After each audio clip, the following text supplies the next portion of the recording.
નમસ્કાર દર્શક મિત્રો, હું છું શ્યામલ મહેતા. આપ જોઈ રહ્યા છો બાજ નજર. મિત્રો, જ્યારથી ડિજિટલાઇઝેશનની શરૂઆત થઈ છે ત્યારે સાથોસાથ સાયબર ક્રાઇમની પણ શરૂઆત થઈ છે.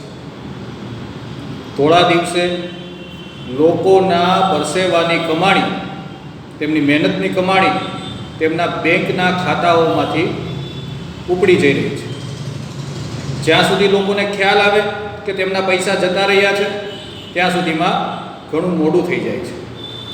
તો આજે આપણે વાત કરવી છે આ સાયબર ગઠિયાઓની, જેઓ થોડા દિવસે લોકોને લૂંટી રહ્યા છે.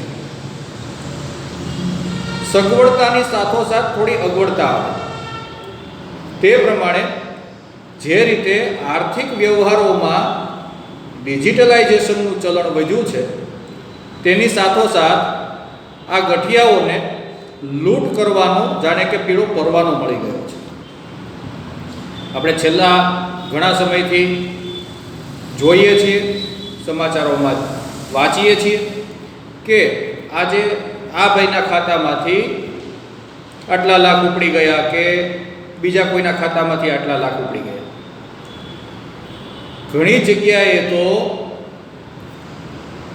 આરટીઓના ચલણ, અમરેલીમાં જ તાજેતરનો દાખલો છે કે જે સીસીટીવી કેમેરા મૂકેલા છે એટલે એમાં જો કોઈ તમે આરટીઓના કે ટ્રાફિકના નિયમનો ભંગ કરો તો તમારે ત્યાં ચલણ આવે. એ ચલણ મોકલી અને જો તમે ચલણને ખોલો તો તમારો ફોન હેક થઈ જાય, તમારા ખાતામાંથી પૈસા ઉપડી જાય. એટલે આ એક જે સગવડતા છે તે સગવડતાનો ખૂબ ખતરનાક રૂપે ગઠિયાઓ દુરુપયોગ કરી રહ્યા છે. અને આ બાબતમાં આપણે કહેવું પડશે કે સરકારે ડિજિટલાઇઝેશનને પ્રોત્સાહન આપ્યું છે, પરંતુ આ ગઠિયાઓ તેમના કરતાં 2 કદમ આગળ છે. આ ગઠિયાઓ કોઈ પણના ફોનને હેક કરી નાખે છે. આપણે સરકાર દ્વારા જોઈએ છીએ કે અનેક પ્રકારની જાહેરાતો થાય છે કે કોઈને ઓટીપી ના આપવો, કોઈની સાથે વાતચીત કરતી વખતે તમારો કોઈ પાસવર્ડ ના આપવો વગેરે બાબતો થાય છે. પરંતુ આવા ચલણના નામે જ્યારે પૈસા ઉપડે તો લોકો બચાવ કઈ રીતે કરે? અને આપણે સૌ જાણીએ છીએ કે આપણે એટલા બધા સાયબર મોબાઈલ ફ્રેન્ડલી લોકો નથી. મોબાઈલ વાપરે જરૂર છે, પણ ફોન કરતા હોય, વોટ્સએપ ચેટ જોતા હોય કે ફેસબુક કોઈ વાપરતું હોય એટલા પૂરતા સીમિત છે. તેમને આમાં ઊંડાણપૂર્વકનું જ્ઞાન હોતું નથી અને તેનો ફાયદો આ ગઠિયાઓ ઉઠાવી રહ્યા છે.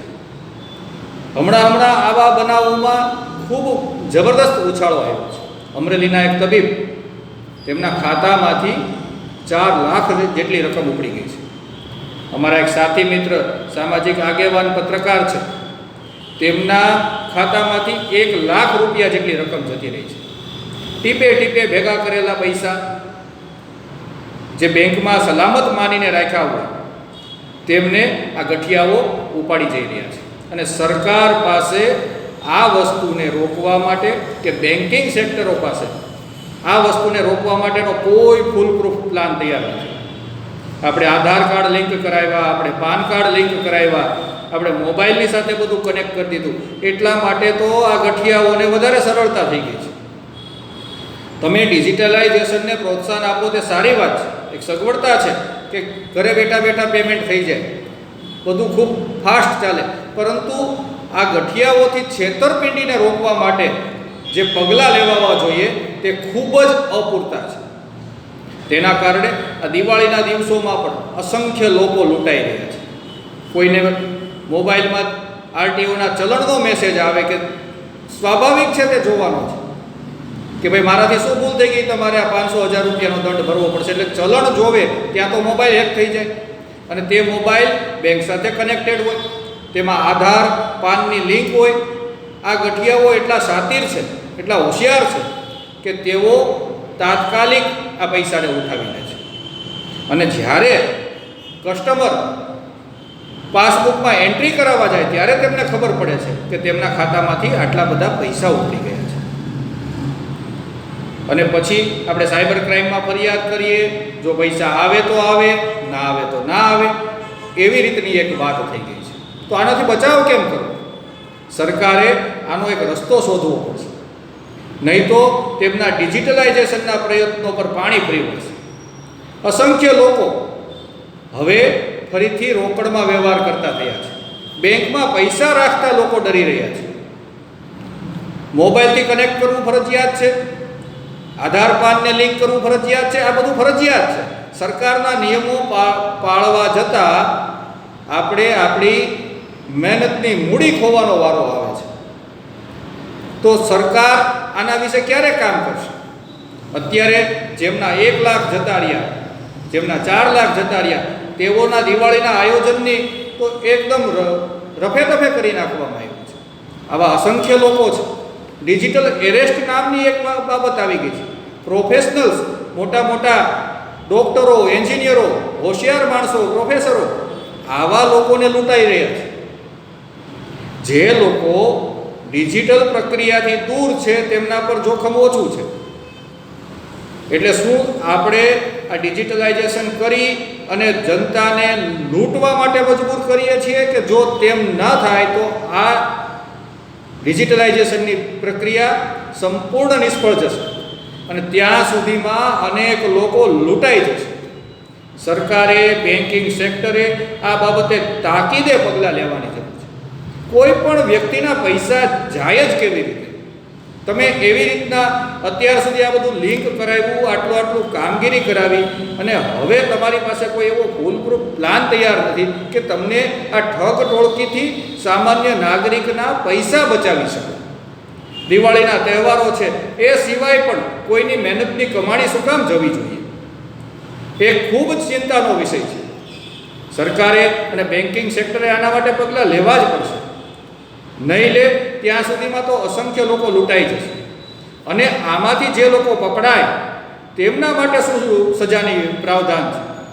ખૂબ કઠોર પ્રાવધાન હોવું જોઈએ અને સત્વરે થવું જોઈએ. ફાસ્ટ ટ્રેક કોર્ટની અંદર તેમની અલગ કોર્ટ બનાવીને જો કોઈની મહેનતની કમાણી આવી રીતના ઠગાઈ દ્વારા લૂંટી લે છે, આ ધાડપાડુઓ કહેવાય, તેમના પર લૂંટ સહિતની કલમો લાગવી જોઈએ.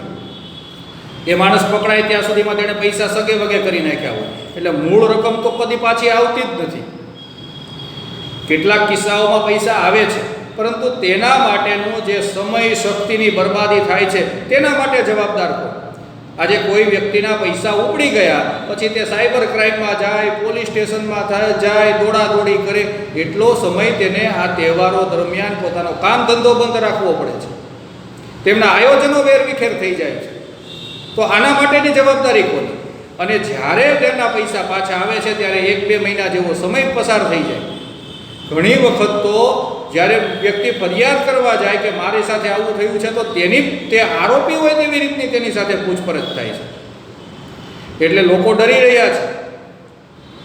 સરકાર સમજી જાય તો સારી વાત છે. લોકો ખૂબ ડરી રહ્યા છે તેમના ડિજિટલાઇઝેશનના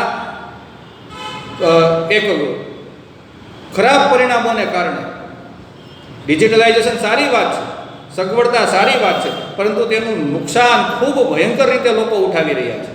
કોઈ પણને મેસેજ આવે, મેસેજ ખોલો એટલે પૈસા જતા રહે. કોઈ પણ વ્યક્તિ ફોન કરીને ઓટીપી માગે, નિર્દોષ સામાન્ય ગામડાના વ્યક્તિઓ હોય તો તે તેમને ઓટીપી આપી દે તો તેમનું ખાતું ખાલી થઈ જાય. આ ક્યાંનો ન્યાય છે?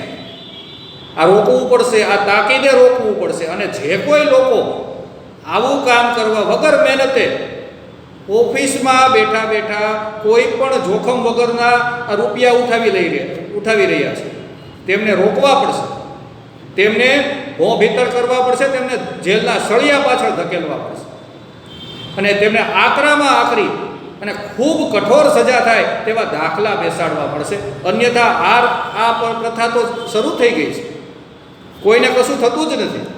એટલા માટે અહીંયાથી આપણે ખાસ એક વિનંતી કરીએ સરકાર અને બેન્કિંગ સેક્ટર કે જો તમારે ડિજિટલાઇઝેશનને પ્રોત્સાહન આપવું છે, ભારતને આધુનિક બનાવવું છે અને લોકો તમારા બનાવેલા નિયમોને પાલન કરે એવું ઈચ્છો છો, તો તમારે લોકોના પૈસાની સલામતી જાળવવી પડશે. હવે જો લોકોના પૈસા જાય તો એની જવાબદારી તમારી થાય. એ પૈસા તમારે ચૂકવવા પડે તે રીતનો એક અમલ આવે તો જ આ વસ્તુનું નિરાકરણ આવશે. અન્યથા લોકો લૂંટાતા રહેશે અને ક્રમશઃ તમારે ડિજિટલાઇઝેશનની પ્રક્રિયાથી દૂર થઈ જશે. ફરી પાષાણ યુગ તરફ આપણે જઈ રહ્યા છીએ. આ બાબતનું સંજ્ઞાન લઈ અને લોકોની પીડા સમજવી પડશે. તમે એસી ઓફિસમાં બેઠા બેઠા જે આ વહીવટ કર્યા કરો છો, તમને ખબર નથી પડતી કે કોઈના 5,000 પણ જાય તો તેમની દિવાળી બગડી શકે છે. એટલા માટે આ ખૂબ એક ચિંતાનો વિષય છે અને સરકાર અને બેન્કિંગ સેક્ટર આના ઉપર ખૂબ ધ્યાન આપી અને આ પ્રકરણનું તાકીદે નિરાકરણ કરે તે ખૂબ ઈચ્છનીય છે. જય હિન્દ, જય ભારત.